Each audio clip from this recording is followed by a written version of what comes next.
completely demolish what you've created, even if you do it separately, because Amitabh Bachchan, the famous actor, can get away with selling pan parak, the tobacco that he sells, and then he does this very expensive movie, because people have a very short memory in that sensibility. But if you try to do that with luxury products and products that sort of inspire and have an emotion that's connected to the individual, it's very difficult to partner. Yes, I mean, I think it's okay if it's a completely different category, like Oberoi, Gucci, it works.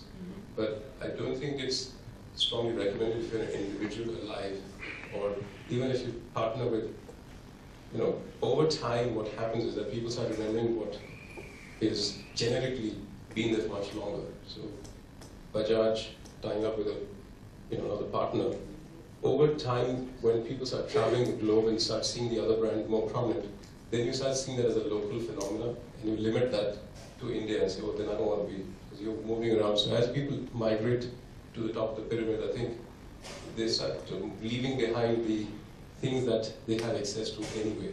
It's a bit like buying something from a catalog, which you can anyway buy from a neighboring store. I mean, that's the rationale there. Yeah? Sure. So, I don't come from any other design background, but when I think of either, trademark or signature bandana, I mean, that's been around for a while, even though it's called a narrow jacket, I suspect that it's been around for much longer than that. And so how did you come about, as that to be your, signature? Then how can you, what went through your mind to position that differently than what has been historically? See, I think the most important thing is that it was something that was worn in Rajasthan a lot. Therefore, I've been given this tag that goes from Rajasthan. He's inspired by things from Rajasthan, which I'm not. I'm completely somebody who's seen a lot more in Europe in terms of fashion. But I realized very early that you could wear this with denim jeans. I think that was the key, which makes it extremely versatile.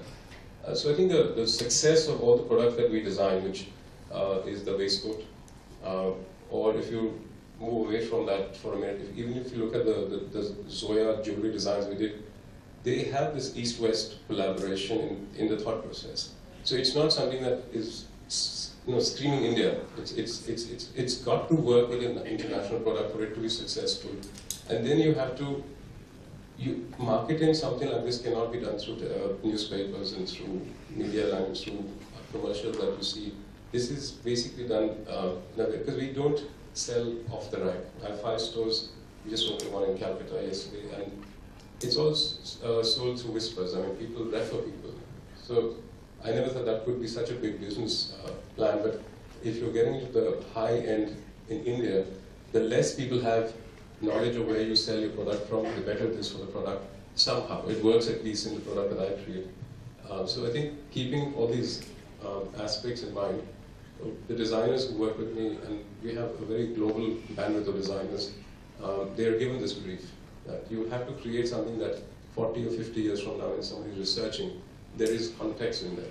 It cannot just be a cut-paste copy, Google researching. So it's a serious connect with emotion, history, and also something which is familiar. I think you have to sprinkle of that in every product you create. Because people have seen somebody when you're growing up through the culture, like Mayo College has this as a uniform. So it brings back some familiarity and some connectivity. And you can do this with the Western suit that we create also. The problem is, how do you communicate?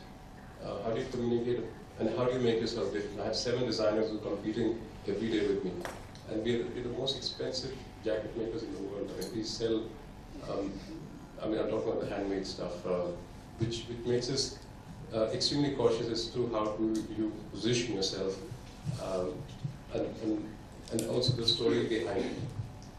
Yeah, that's a lot of information. I tend to float away because I'm creative. I have a follow-up question. From a business strategy point of view, you mentioned that the Indian design market cannot be templated and copy-paste, and yet the market itself is evolving. The luxury segment is evolving from all the and to my knowledge, the research available, part of it is the market itself doesn't lend itself to very research orientation and you studying some of the aspects of it. The other is it's evolving as we speak. So how did you go about thinking of your business development and strategy that you go out to? Like you mentioned that perhaps was it a conscious decision just to have those 4, 5, 6 stores through your career, or was that something that? No, what we've done is we've actually broken the company into 2 hemispheres. We sell this denim jeans. You see that logo on the pocket. It's RR. Sells at 2,500, but doesn't have anything to do with the brand. It has signatures, but this is the mass market product. We don't put our name to it. It sells under something called Club Jodhpur. It sells in Jharkhand. Highest sales come from Jharkhand or Northeast. They don't want anything to do with Jodhpur and Northeast. So if you remove the word Jodhpur, you push CJ, a new identity is created just for that region.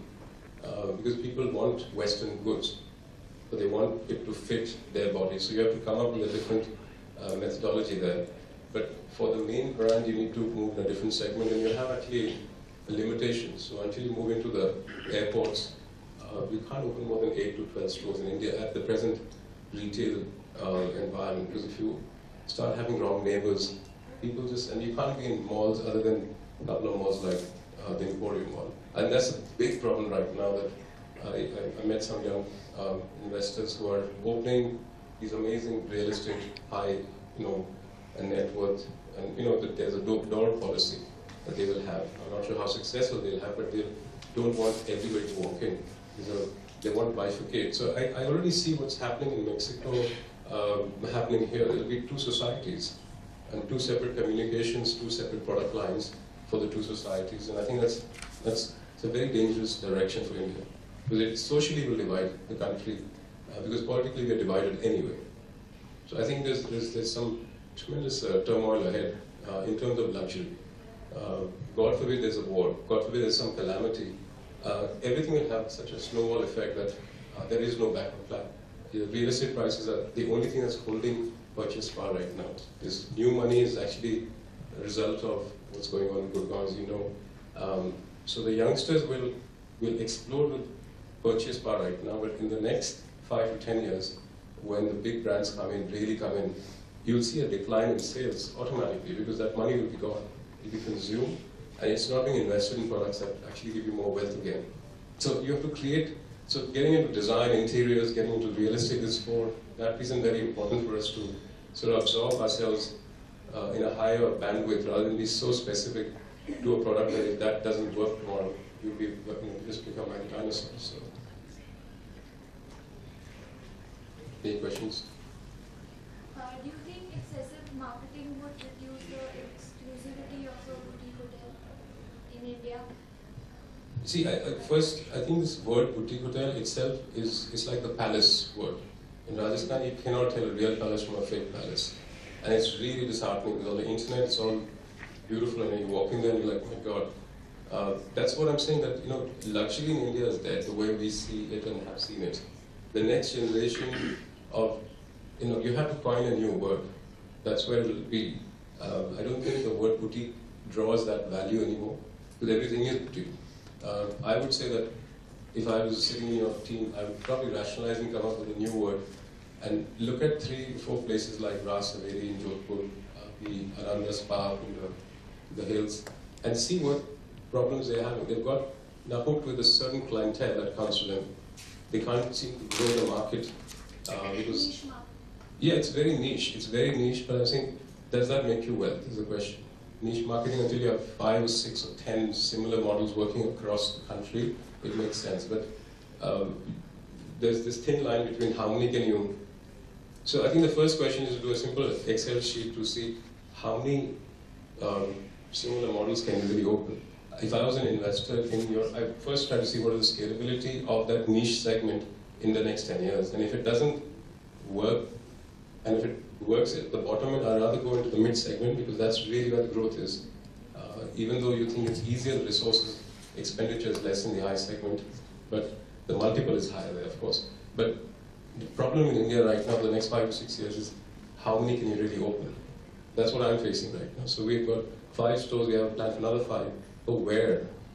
That's actually a huge. So we're dropping our commercial expectations to work with the retail partners and real estate people. So it's a reverse psychology completely. Does that answer your question? Any questions?